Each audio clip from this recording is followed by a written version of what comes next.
Student আসে নাই এখন, বাজে হচ্ছে 9টা 36, মানে এখনো স্টুডেন্ট এখনো মানে স্বতঃস্ফূর্তভাবে আসা শুরু করেন। সবেমাত্র একটা ট্রেন আসছে, তো প্রতি ঘন্টায় ঘন্টায় ট্রেন দেওয়ার কথা। সেক্ষেত্রে দেখা গেল যে 11টা 12টার দিক থেকে তখন জমজমাট একটা পরিবেশ বিরাজমান থাকবে। তো আমরা আশা করতেছি একটি সুষ্ঠু ও সুন্দর নিরপেক্ষ নির্বাচন হবে এবং চবিতে একটা ইতিহাস সৃষ্টি হবে, আমরা এটা আশা করতেছি।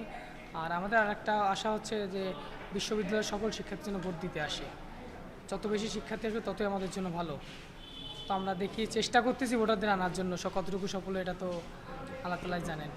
আরেকটা ব্যাপার হলো এখন পর্যন্ত যে অবস্থা, যে প্রশাসন বা অন্য কারো কাছে আপনাদের কোনো ইয়ে আছে কি? এখন তো ভোট সবেমাত্র শুরু হলো, এখানে তো বোঝা যাচ্ছে না যে আসলে কতটা সুষ্ঠু ও নিরপেক্ষ হবে। তো সময় যত গড়াবে ততই বোঝা যাবে। তো দেখা যাক কি হয়। এখন পর্যন্ত কোনো না, এখন পর্যন্ত প্রশাসনের কাছে কোনো দাবি আছে আপনার? অবশ্যই একটা সুষ্ঠু ও সুন্দর নির্বাচন যাতে উপহার দিক, লেভেল প্লেইং ফিল্ড যেন নিশ্চিত করতে পারে, এটা আমাদের আশা।